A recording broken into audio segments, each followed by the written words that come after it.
اعوذ باللہ من الشیطان الرجیم بسم اللہ الرحمن الرحیم۔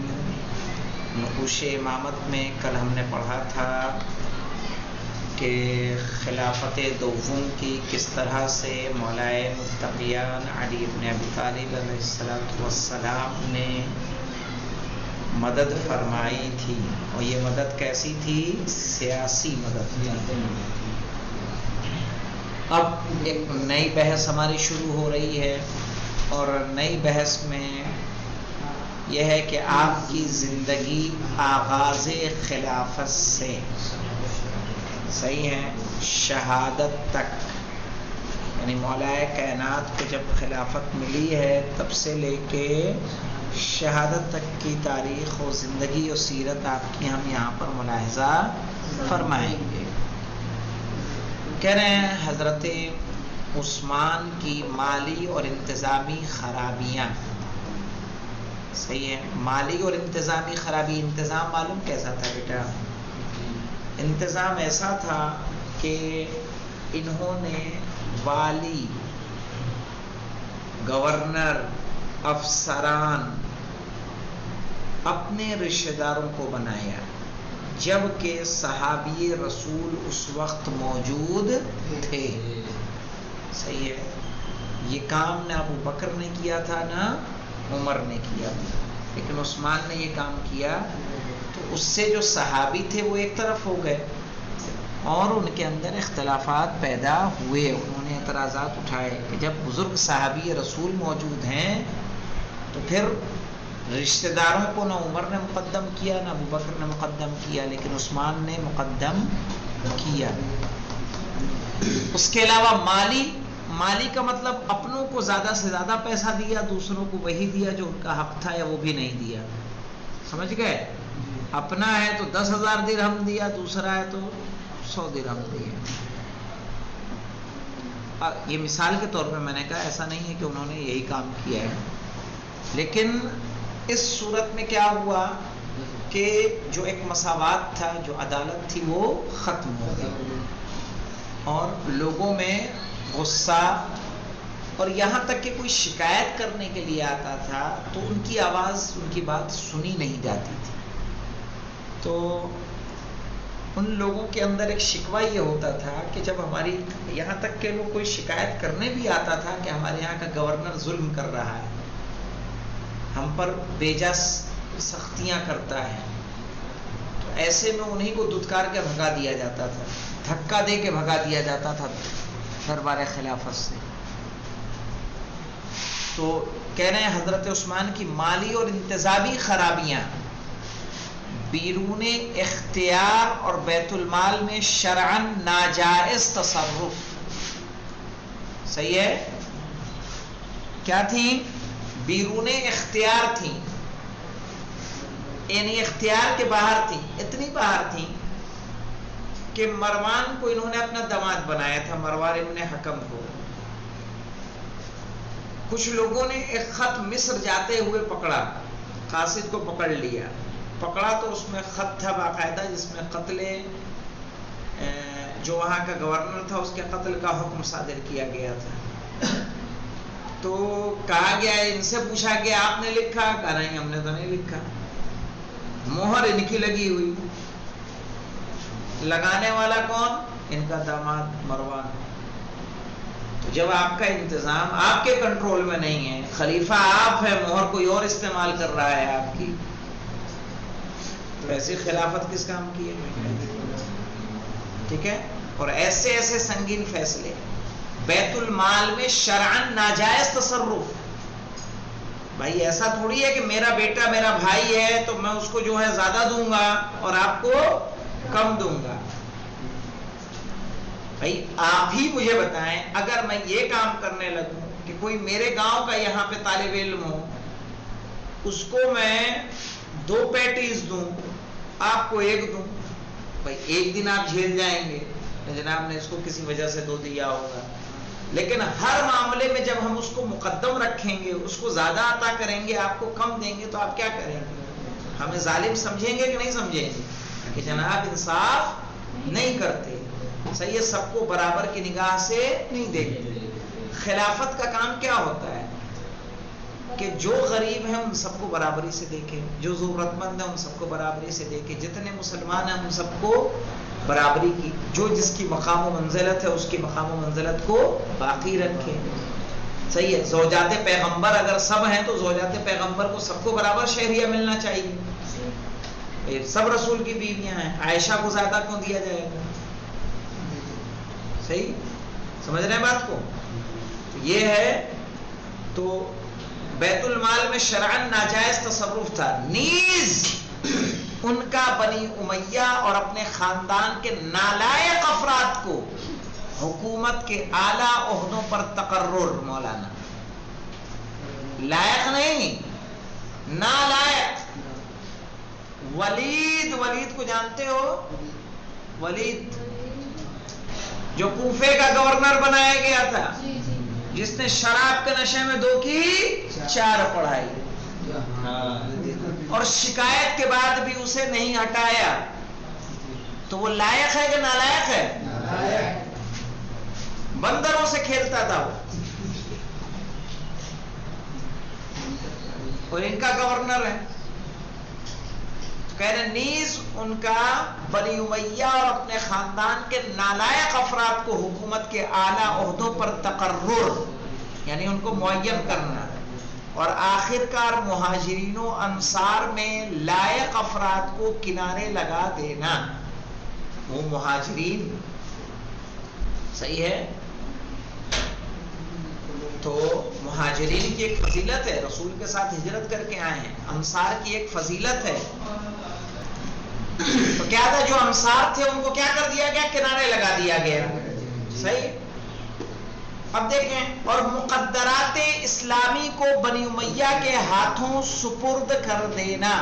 جو اسلامی امانتیں تھیں وہ کس کے ہاتھوں میں تھیں؟ بنی امیہ کے ہاتھ میں تھیں. لوگوں کے غصے کے بھڑک اٹھنے کا سبب بنا. لوگ غصے میں آ گئے، ناراض ہوئے، مخالفت کرنے لگے، اور ان پر کینہ پروری اور برے حکام کی تبدیلی کے متعلق مسلمانوں کی طرف سے ہونے والے جائز اعتراضات اور بار بار کی جانے والی درخواستوں کا کوئی اثر نہیں ہوا. آ کے لوگ شکایتیں کرتے تھے کہ ہمارے یہاں کا افسر ظلم کرتا ہے، اس کو بدل دیجئے، نہیں بدلا جاتا تھا. صحیح ہے، ان کے متعلق شکایتیں ہوتی تھیں لیکن ان کی شکایتوں کی کوئی سنوائی نہیں ہوتی تھی. کیا ہوا؟ تو انجام کار ان کی حکومت کے خلاف بغاوت اور انقلاب برپا ہو گیا، جو ان کے قتل پر منتہی ہوا. ہاں مولانا، پھر کہاں ختم ہوا؟ قتل پر. چونکہ مصر سے باقاعدہ کچھ لوگ افراد آئے جو ان کے دارالخلافہ کو گھیر لیا. یہاں تک کہ میں نے اس دن تقریر میں کہا تھا، تم تو تھے نہیں، مسجد میں کہی تھی بات شاید، کہ کربلا کے میدان میں سب سے بڑا مجمع تھا، سب سے بڑا مجمع کربلا کے میدان میں ہے جانثاروں کا. وہ اس لیے کہ جنگ نہروان، جو جنگ احد کے بعد ہوئی، جنگ نہروان کا نام عفوا جنگ احد، یہ جنگ بدر کے بعد ہوئی. اور اس جنگ میں یہ ہوا تھا کہ مسلمان 3000 تھے اور وہ 5-7 ہزار کچھ تھے. کیا نتیجہ رہا؟ نتیجہ یہ ہوا کہ مسلمان جنگ جیت گئے، لیکن رسول نے کچھ لوگوں کو پہاڑ پہ معین کیا تھا اور کہا تھا کہ جیت ہو یا ہار یہاں سے اترنا نہیں. لیکن اس کے باوجود جب مال غنیمت لٹنے لگا تو پیچھے سے جو اوپر چڑھے تھے اتر آئے. کچھ لوگوں نے کہا نہیں اترنا نہیں، رسول نے منع کیا، لیکن کہا ہمیں ملنے والا نہیں. لشکر جو بھاگ رہا تھا خون کے پیچھے سے آ گیا. اب جو لوگ تیر انداز رسول نے کھڑے کیے تھے بچے 2-4 وہاں بچے تھے، باقی اتر آئے تھے. تو 2-4 سے کیا مقابلہ ہوتا لشکر کا. انہوں نے آ کے جو لوگ مسلمان مال لوٹ رہے تھے حملہ کر دیا، پیچھے سے حملہ کیا. مسلمان سنبھل نہ سکے، کچھ تو ایسے بھاگے کہ مدینے میں جا کے رکے، کچھ ایسے بھاگے کہ پہاڑ پہ چلے گئے.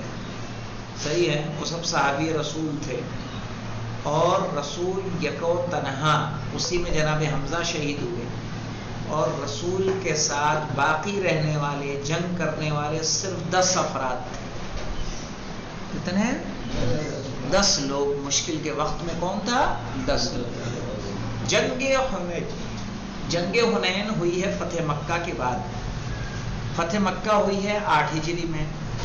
8 ہجری میں جب فتح مکہ ہوئی ہے تو جنگ حنین میں کچھ جو فتح مکہ کے لوگ مسلمان ہوئے تھے، کافر پورے پلان سے آئے تھے، تو مسلمانوں کا لشکر ایک بڑا لشکر چلا لیکن 2000 نئے مسلمانوں کو آگے کر دیا.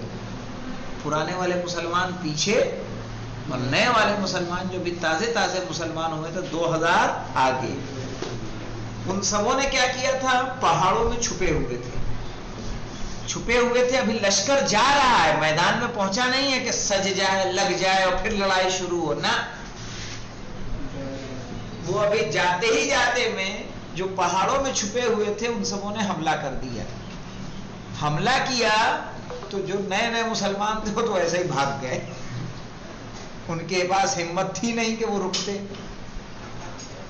بھاگ کھڑے ہوئے. وہ بھاگے تو جو پرانے مسلمان تھے وہ بھی بھاگ گئے. تو یہ جنگ کیسے ہوئی کہ ابھی فوج لگنے سے پہلے ہی کیا ہوئی؟ بھاگ گئی. ابھی لگی بھی نہیں. رسول خدا کے ساتھ رہنے والے کتنے لوگ تھے؟ 12 لوگ. جنگ احد میں 10، جنگ حنین میں 12. اور عثمان غنی مسلمانوں کے تیسرے خلیفہ جن کے بارے میں ابھی ہم پڑھ رہے ہیں، جب ان کا گھیراؤ کیا گیا، مصر سے آئے لوگوں نے گھیراؤ کیا اور ان کا دارالخلافہ سے نکلنا بند کر دیا، یہاں تک کہ ان کے قتل کے بعد 3 دن تک لاش ان کی جو ہے پڑی رہی. مسلمانوں کے قبرستان میں دفن کرنے کے قابل نہیں سمجھا گیا. ان کے جانثار کتنے تھے جو ان کی نصرت کے لیے تھے؟ کل 20.